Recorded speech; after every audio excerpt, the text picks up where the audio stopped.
স্থিতি নয় মানব জীবন, অস্থায়ী তারে বলে।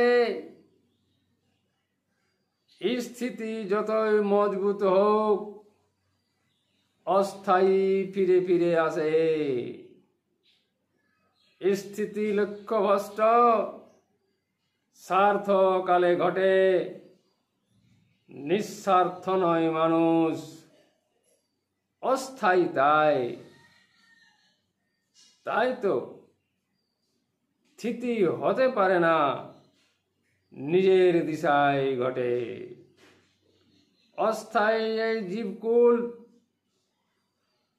স্থিতি কালান্তরে।